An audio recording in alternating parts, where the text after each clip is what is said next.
유명 연예인이나 재력가들이 자신들의 부를 과시하는 수단으로 자동차를 활용하는 건 어제 오늘 일이 아닙니다. 최근엔 개성이 강한 MZ세대들이 자신의 정체성을 드러내는 방편으로 고급차를 선호하는 현상이 나타나기도 했죠. 자동차는 확실히 교통수단 이상의 그 무엇입니다. 그래서 사람들은 자동차에 애착을 갖고 자동차가 자신을 상징한다고 생각하기도 하는데요. 운전자들의 교통 행태에는 어떤 영향을 미치게 될까요? 자동차에 정서적인 의미를 부여하는 사람일수록 자동차를 더 자주 사용하지 않을까요? 고가 자동차를 소유한 사람들의 이른바 빌런 행태가 뉴스에 종종 등장하는 이유도 이와 관련돼 있는 게 아닐까요? 서울연구원이 알아봤습니다.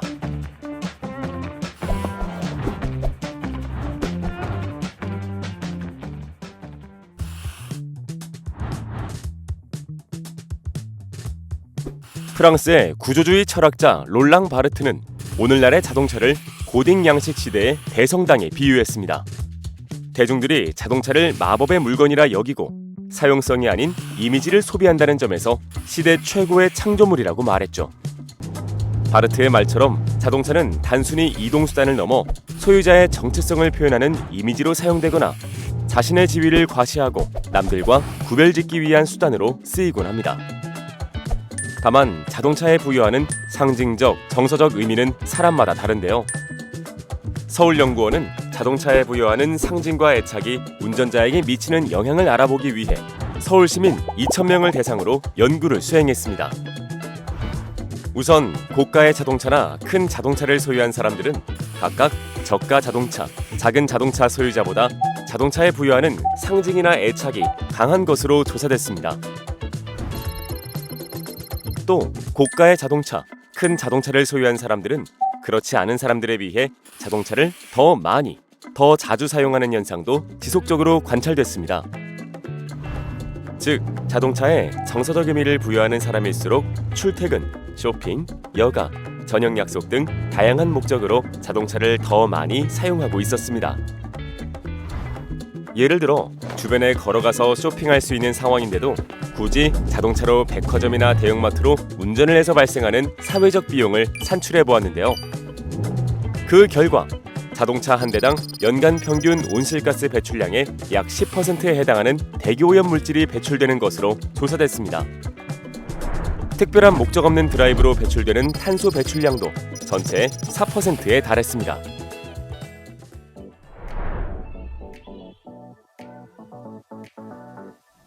해외의 여러 연구는 자동차에 상징적, 정서적 의미를 강하게 부여하는 사람일수록 바람직하지 않은 운전 행태를 범할 가능성이 높다고 말합니다. 서울 시민들은 어떨까요? 서울연구원은 과속, 끼어들기, 빌런 주차, 교차로 꼬리 물기, 도로 위 주정차, 우회전 후 횡단보도 운행, 깜빡이 없는 차선 변경, 고속도로 갓길 주행, 보도 위 주차, 난폭 운전의 10가지 가상 불량 운전 사례를 제시하고 시민들의 의견을 물었는데요. 그 결과 고가의 자동차를 소유한 사람들은 10가지 불량 운전 사례를 용인할 확률이 높았습니다. 또 이를 통계적으로 분석한 결과를 보면 설문으로 조사한 자동차에 부여하는 상징과 애착의 정도가 1단위 높을수록 불량 운전 행태를 용인할 확률이 9.1% 증가하는 것으로 나타났습니다. 특히 성별, 연령, 소득 수준, 가구원 수 등의 효과를 감안한 이후에도 이 같은 결과는 모든 유형에서 지속적으로 관찰됐습니다.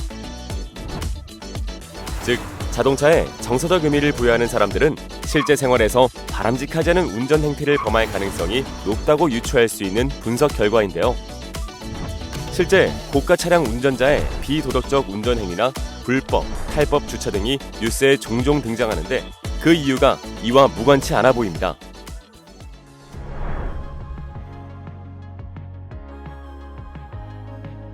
통상적인 교통정책의 기준은 자동차를 소유한 인간을 합리적으로 사고하는 주체로 상정합니다.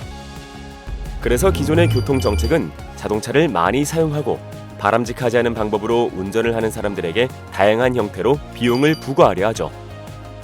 반면 서울연구원의 이번 연구 결과는 자동차를 향한 상징과 애착이 사람들의 운전 행태에 상당한 영향을 미치고 있다는 사실을 보여줍니다. 앞으로의 교통 정책은 자동차를 대하는 사람들의 비합리적인 속마음도 고려할 필요가 있습니다. 어떻게 해야 자동차에 대한 사람들의 생각, 태도, 심리에 영향을 미칠 수 있을지 고민해서 바람직한 방향으로 자발적인 변화를 이끌어낼 수 있는 정책을 고안해야 하겠습니다. 서울연구원이 살펴본 해외 사례를 몇 가지 소개하면 2015년 캐나다의 노스밴쿠버 시의회는 기후변화에 관한 경고 메시지를 모든 주유소 펌프에 의무 표시하는 조례를 통과시켰습니다. 당시 여러 논란에도 불구하고 이 제도는 내연기관 자동차 운전자들로 하여금 화석연료의 위험성을 상기시켜 자발적인 변화를 불러일으키는 참신한 시도로 평가받았는데요. 현재는 캐나다의 50개 도시에서 비슷한 제도가 시행되고 있습니다. 독일 정부는 바람직하지 않은 운전 행태가 나을 수 있는 해악과 비극을 보여주는 캠페인을 2009년 실시했습니다. 속도를 줄입시다라는 문구와 함께 어린이나 여성이 교통사고로 목숨을 잃은 가족 구성원의 사진을 들고 있는 대형 광고판을 고속도로변에 설치했는데요. 불량 운전 행태에 대한 사람들의 인식을 개선하기 위해 자동차에 대한 생각이나 태도, 심리 변화를 유도한 제도입니다. 자동차 소유자의 생각, 태도, 심리로 이루어진 독립된 인식 체계가 사회적으로 영향을 미치는 증거를 발견한 만큼 그간 교통정책에서 다뤄지지 않았던 비전통적 요소를 고려해 새로운 교통정책을 고안하고 시도해볼 필요가 있습니다.